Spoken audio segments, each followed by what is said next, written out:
Last year during San Diego Comic-Con, McFarlane Toys was announcing they were bringing back the DC Collectibles DC Direct animated series figures. But this was not what I was expecting. This is what I was expecting.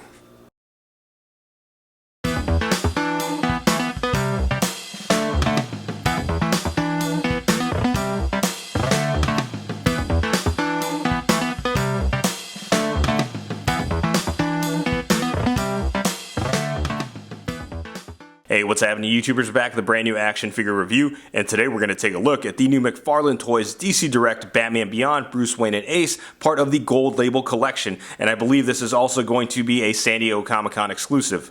And just to get this out of the way, yes, I did pay a little extra to get this early, but I ain't mad about it because if you ever see the resale value of this figure that was in the OG set, it ain't that bad of a deal. But anyways, it's the gymnastics I gotta play. Let's take a look at the box art first. So the funny thing about this is I remember when this got announced like recently, people were like, oh, it's a DC Multiverse, it's a 7-inch version. I can easily see why they made that mistake, considering the box that they're using is similar to a DC Multiverse box. But it is in the 6-inch scale, and it's essentially just a reissue or re-release of what the Batman Beyond and Bruce Wayne 2-pack was from DC Collectibles back in the day. And just to kind of compare some more of the boxes, just in unison, like, here's the Alfred exclusive to Target, so they've been kind of keeping that same aesthetic in terms of the box. I do wish they would have put the image of Old Man Bruce right here, kind of like they did with the the new Batman Adventure figures, like they have the characters aside, because I think aesthetically that looks cool. I wish they would have kept that same thing going for this box, but whatever, I can't complain. But anyways, in terms of the box, it's your standard McFarlane Toys box you've seen before. The Gold Label collection representing that it's worth like $8 million. You see the Batman Beyond font, Bruce Wayne and Ace. The side it says Batman Beyond, DC Direct, McFarlane Toys. And on the back is the image of Old Man Bruce and Ace. And of course, like you saw, like I mentioned, I did get this early, paid a little extra. I don't care. Let's go and get Bruce out of the box. Alright, here's Bruce Wayne and Ace out of the box, and like we always do with the reviews, let's get started with the accessories first. So Bruce does come with 4 sets of hands total. The first one we'll take a look at are a pair of fisted hands, and it kind of looks like he's like the old man yelling at the sky. Or get off my lawn, I guess. Then he also has a pair of gripping hands. And speaking of gripping hands, it's to grip his cane, which is another accessory he comes with, so you can put it on the right or left arm. Right? Wrong. Right? Wrong. Right? Right? Wrong. Then the next set is kind of like this open, I don't know whether relaxed hands or semi-gripping hands. It kind of just looks like he's using the force. But then also I thought maybe it's just another way to display him holding the cane. I don't know. Some old head that had the OG version is probably going to comment and be like, actually it was used to do this, or whatever. Last set of hands he has is like this open relaxed hand, which I figure this is just used to pet Ace or something like that. Then he also comes with a data file card, which is like the same artwork you saw in the back of the box. And on the back is the data file. Feel free to pause it if you want to go ahead and read it. And just for measures, just to check, it is different than what you saw in the animated series one, so they actually did change it up a bit. And to be honest, I like these data file cards, especially the animated series version, because it's really a nostalgia throwback for me seeing these. All right, now we're gonna take a look at the Ace figure, and this is kind of cool. I didn't realize, because I never had that OG set, and I'll touch on that here in a little bit, but I never had the OG set, so I didn't realize he's like articulated. He's got like a ball joint at the head, so like you can move it up and down, and you can turn it side to side, which is crazy. I didn't think he had any articulation. That's more articulation than the Crypto, the dog that came with Superman, Chad Superman, I mean. And then he also has movement on all of his legs, which is cool. And I think, no, I'm not gonna try. Well, I guess the tail can. I'm not gonna break it. You know, I don't know if this is as brittle as the OG ones. Some people have told me the plastic's better. Plastic is better on these than the older ones, but I don't want to break it just in case. But that's cool to see that Ace is like fully articulated. All right, now let's take a look at the figure itself. And before I get started with anything, I gotta ask y'all out there, are y'all starting to notice this more with your McFarlane figures? Like the oil leaking off the plastic, or like this liquid, which I think are meant for like the joints. It just seems like it's been happening a lot more lately with McFarlane Toys figures than any other figure that I buy.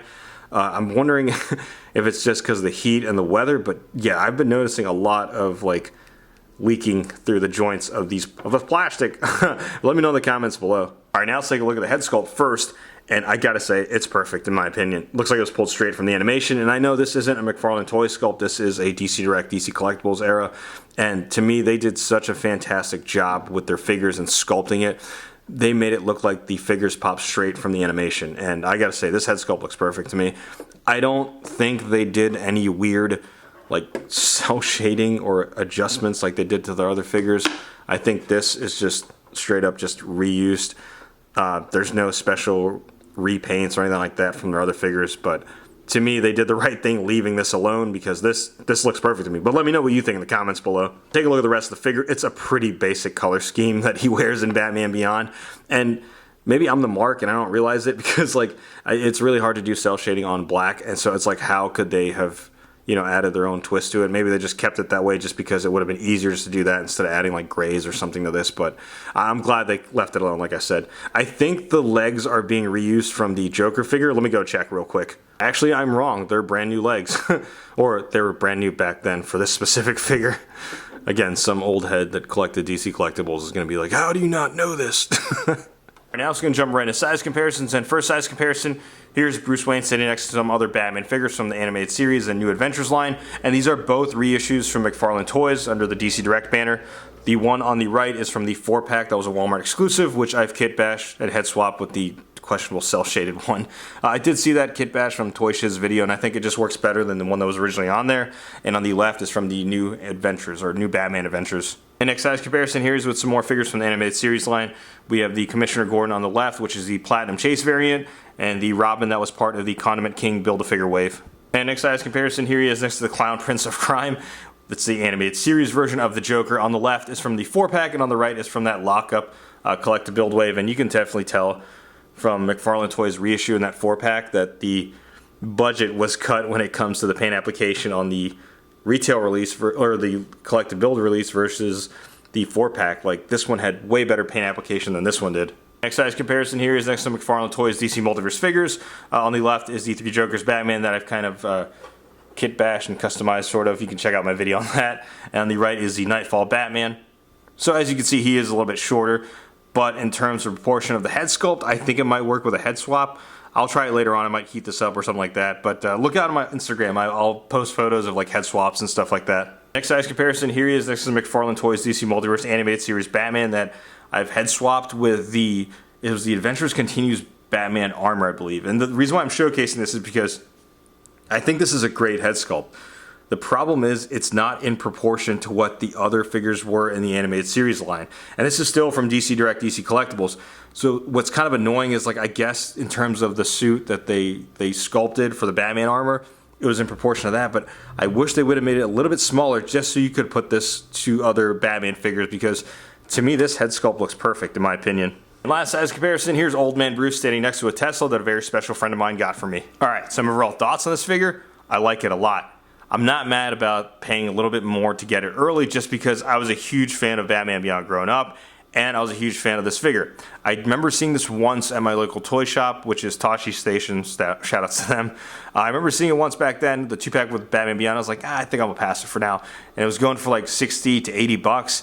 And literally like a year or two later, it was going for 150 to now even $300-400 new in box, which is insane. Suffice to say, I was happy when McFarlane Toys announced last year that they're going to re-release these animated series figures, because this is what I was waiting for. Mainly this, and then the Nightwing one that's coming out. The cell shade stuff I could do without, but I get it. They're trying to change it up, but I just hope they do less of it. But this is a perfect rendition of just re-releasing it, because they didn't touch up anything, they didn't redo anything. Maybe the plastic might be different. One of the OGs that had the old school version, maybe they can tell me in the comments below, but overall I think this is awesome. And I'm probably gonna cop another one, just, you know, one to keep in box. But it's awesome. I wish I knew who the sculptors were that worked on these, because they did a fantastic job, like translating the animation style into figure form. Sure, it can't move well, but aesthetically just looks amazing. But yeah, let me know what you think in the comments below, YouTubers. Sign off the comments below, and like always, if you like what you see, be sure to hit that like button. If you're not already subscribed to the channel, go ahead and subscribe. Thanks for watching.